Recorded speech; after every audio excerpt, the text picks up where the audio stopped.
Hi everyone, it's Dr. Ramani. Welcome back to this YouTube channel. If you're new to this community, please subscribe. We talk about narcissism here. Narcissistic people, narcissistic relationships, all in the service of trying to help you understand all of this more. Today we're going to take on how narcissistic people often punish you once you decide to try to become more authentic, or they punish you for trying to heal. Speaking of healing, because this is a healing focused video, we can only do so much of that healing focused work on YouTube. If you want to do a deeper dive into healing, please consider my healing program. To check out the link in the video notes, and please, oh please, come listen to my new podcast. Working really hard on that, and it's very different than what I do on YouTube. So I'd love it if you did just go to the video notes. You'll see a link there, and you can get more info there. But then now let's really talk about, especially around the healing. How do narcissistic people punish you for healing and trying to become your more authentic self? It really sucks, right? I mean, healing from these relationships is one of the hardest things you can do, and they're going to punish you for it. So you're getting stronger, you're healing, and you're being more honest with what you need and who you are. And I'm warning you, don't think that they're going to let you get away that easily and just grow into your authentic self. One day, and it's not actually one day, it's usually over a period of months, years, even decades, you slowly work up your resolve. It may be decades after childhood or years after a relationship ends, but you commit to healing and all that healing entails, including pursuing your own goals and not asking for their approval, succeeding on your own terms, and becoming your own person. And let me tell you this, that narcissistic person or people are thinking, how dare you? Did you really, though, honestly, this is Dr. Ramani to you, did you really think that they were going to sit there and they were going to be okay that you could go out there and be your own person? Once a narcissistic person starts dominating you and gets their supply from you, or has always dominated you, as in the case of a parent, they do always anticipate that your existence is primarily to deliver them supply. So let's sort of play this out, right? Over time, you finally start really getting to radical acceptance and recognizing that this is not going to change. You work toward healing. Whether you stay or go, and this is a lot harder if you stay, but it can be done, you slowly start to become you, whatever that looks like. Now, their reactions will obviously be much more pronounced if you end the relationship or really significantly sort of change the game with much less contact. And when you do that, they punish you. What does this look like? Number one, money. When a narcissistic person senses you're sort of growing away, growing more authentic, they're going to punish you with money. Money is a major issue in narcissistic relationships. Narcissistic parents often use it to control children or shame children, or even relying on adult children to give them some. Whatever it is, it gets messy. Money is power. Narcissistic folks care about power. So money becomes a tool of control, vindictiveness, and punishment. If these are parents, they may do things like cut you out of wills and trusts, or the favored child, who still remains in psychological bondage to your parent, gets all the goodies and you're out in the cold. And it can happen quite abruptly. You were getting something from them and boom, they'll take it away. In a divorce, this will look like fighting to the bitter end in the courtroom, with the lawyers ending up getting more than anyone else. It may mean that narcissistic person fighting for inconsequential nonsense and hauling you back into court regularly to bleed you dry and to punish you for actually going out there and becoming your own person. They will fight you over the price of a shoelace.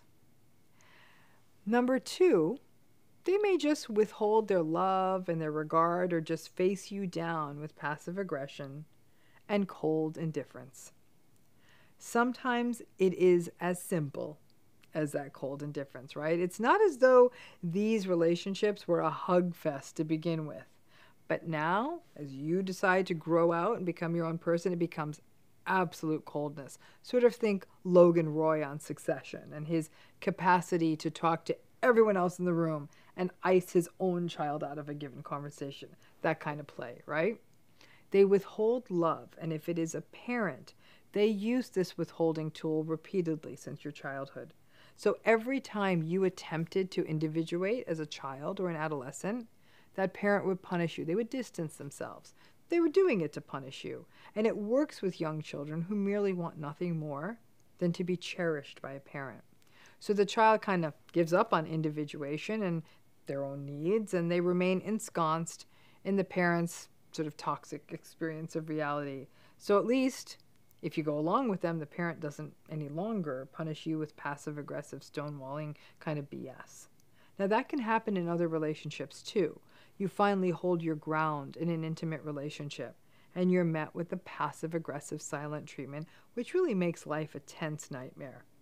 The silent treatment is always a standoff, and the narcissistic person is far better made for it than you.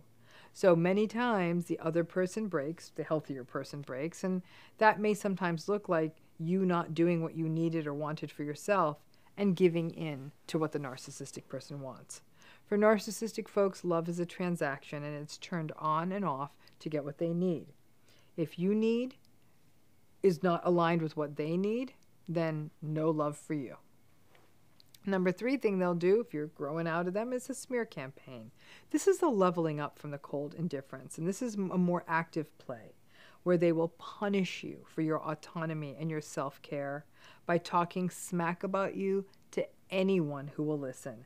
And since you aren't the only one that the narcissistic person is controlling, these other people who are under the sway of the narcissistic person's charisma or simply live in fear of them, sadly, may be a receptive audience. If it's within a family system, they may commandeer your other parent, your siblings, your extended family.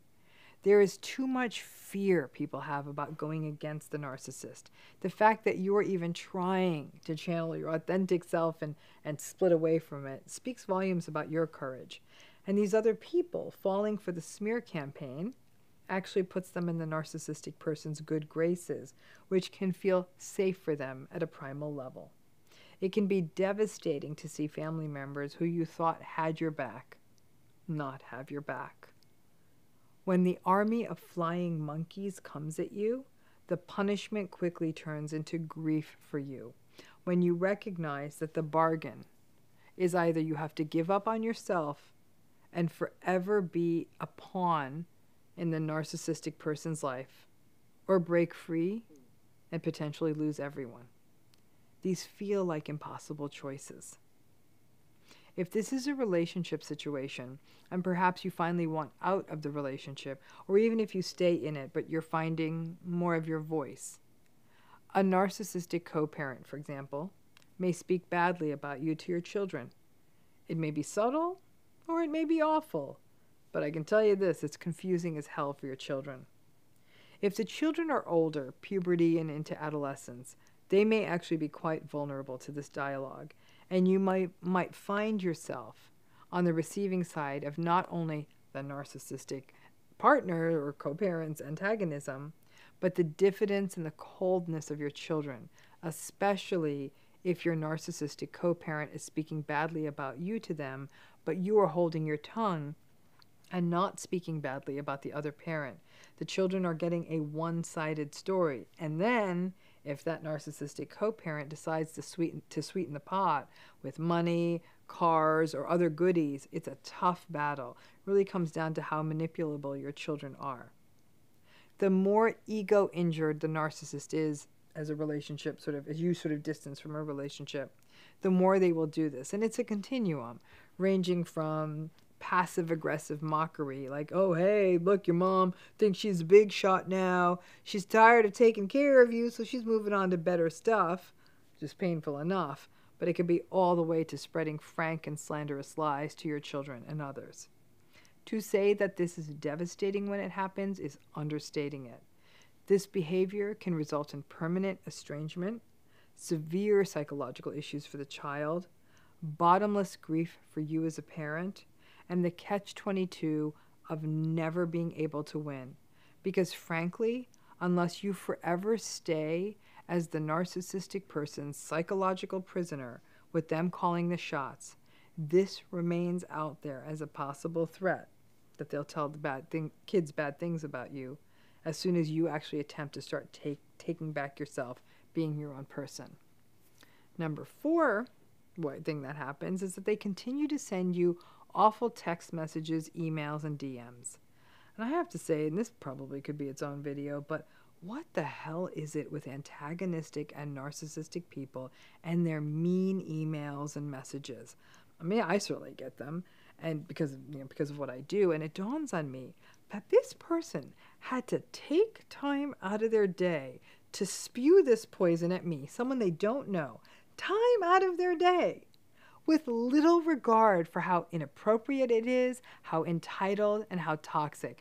And I know I'm not the only person who would be getting this kind of email from them. They don't even know me. So they must be doing it to everyone in their lives.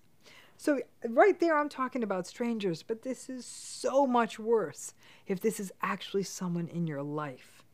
If this is a narcissistic person who was in your life and you are trying to, again, exert yourself, be your own person, not live under their psychological thumb any longer, well, they're not going to like that.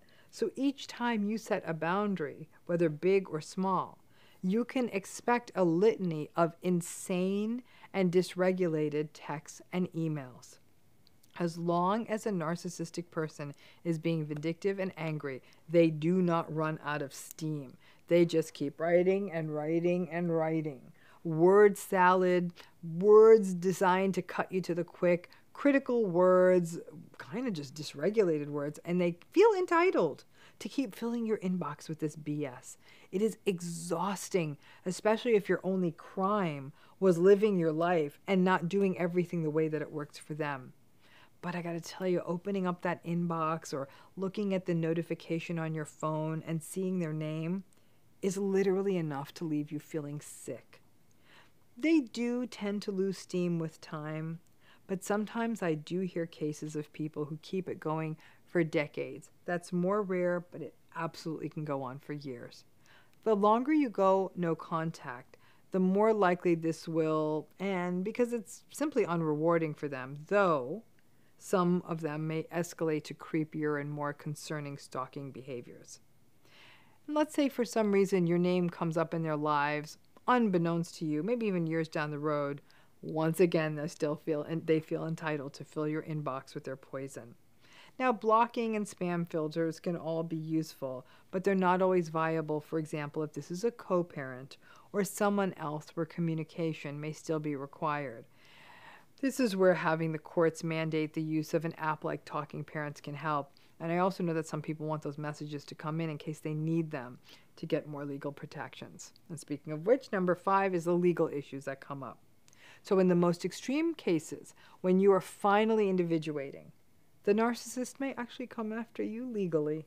Now, I gotta tell you, I think most lawyers are in business because of narcissists. Narcissists are more likely to commit crimes, they're more likely to litigate, so I'm not so sure the legal profession wants this fixed, right?